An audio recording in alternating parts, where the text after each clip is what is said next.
ایک دن اس نے ایسا کیا کہ 2-3 قطاریں آدمیوں کی کھڑی کر دی اور جلاد سے کہا ان کے سر قلم کرو. اب جناب کسی نے سودا اٹھایا ہوا ہے, کسی نے کوئی پیاز اٹھائے ہوا ہے, کسی نے مرچیں, گھر میں جا رہے تھے لوگ جس طرح بازار میں جاتے ہیں. انہوں نے کہا کس گناہ میں ہمیں مار. اس نے کہا بس دیکھو ہلاکو سامنے کھڑا ہے گھوڑے پہ, اس کے ہاتھ میں ایک نیمبو تھا, وہ اس سے کھیل رہا تھا.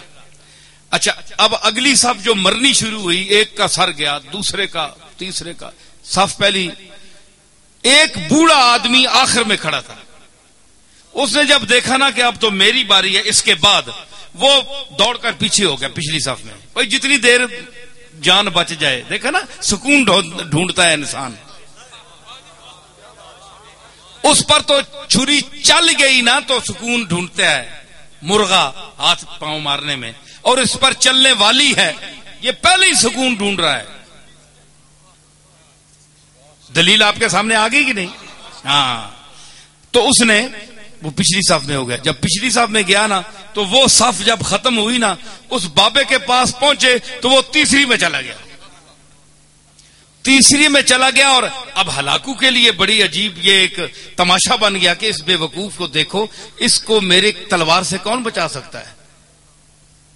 یہ 50, 70, 100 آدمی مار دیا میں نے, پہلی صف بھی گئی, دوسری بھی گئی, اب یہ بے وقوف کہاں تک بچے گا؟ اب تو اس کے پیچھے کوئی صف بھی نہیں ہے, تیسری صف ہے.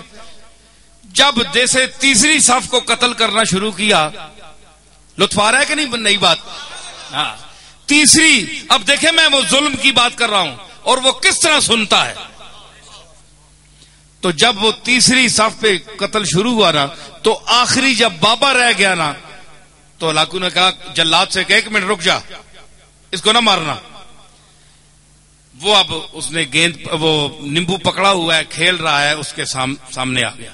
اس نے کہا بھائی بابا بتاؤ کہ پہلی صف میں تو بھاگ کر دوسری آیا صف میں, دوسری صف میں جب آخری وہ نوبت آئی اس تک تو تیسری میں آ گیا. اب بتا تجھے کون بچائے گا؟ اب کدھر جائے گا؟ بابے نے آسمان کی طرف دیکھا, ہے جی یہ آہ ہے, خاموش آہ ہے جی. شاعر کہتا ہے کہ مردم بزباں کنند فریاد, فارسی شاعر ہے 700-800 سال پہلے کا, کہ لوگ تو زبان سے فریاد کرتے ہیں, زبان سے کوئی لفظ ادا کر فریاد کرتے ہیں. فریاد زبے زبانی من, میری بے زبانی کے پر میں فریاد کرتا ہوں کہ میں بول بھی نہیں سکتا, فریاد کیسے کروں؟ تو اس نے کہا اب بتاؤ, اب تمہیں کون بچائے گا؟ وہ خاموش فریاد جب آسمان کی طرف دیکھا تو اس نے کہا میں نے تو پہلی صف کو اس لیے چھوڑا کہ شاید میں دوسری میں بچ جاؤں, دوسری کو اس لیے چھوڑا تاکہ تیسری میں بچ جاؤں. اور اس نے کہا کیسے بچ سکتے ہو؟ اس نے کہا کہ وہ چاہے تو ایک لمحے میں انقلاب آ سکتا ہے. یوں اسے کیا نا تو اس نے کہا کیسے؟ ہلاکو نے کہا کیسے؟ یوں کیا, وہ نیمبو چھوٹ گیا ہاتھ سے. اب وہ ذرا چالاک بھی تھا, بڑا سپاہ سالار بھی تھا اور گھوڑ سوار بھی تھا. اس نے ذرا اپنی چابک دستی اور چالاکی اور پھرتی دکھانا چاہی. اس نے جھک کر گرنے والے نیمبو کو جو پکڑنا چاہا تو رکاب پچھلی سے اس کا پاؤں نکل گیا.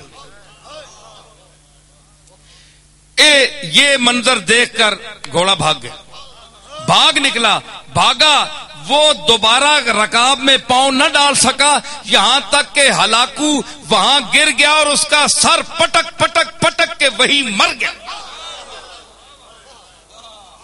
بابا وہاں کھڑا ہوا دیکھ رہا ہے قدرت کو, اللہ کی قدرت کو دیکھ رہا ہے, اور جو اس کا عملہ تھا وہ ہیبت زدہ ہو گیا اس بابے کو دیکھ کر کہ اس نے کیا تماشا بنا دیا ایک لمحے میں, ہے جی.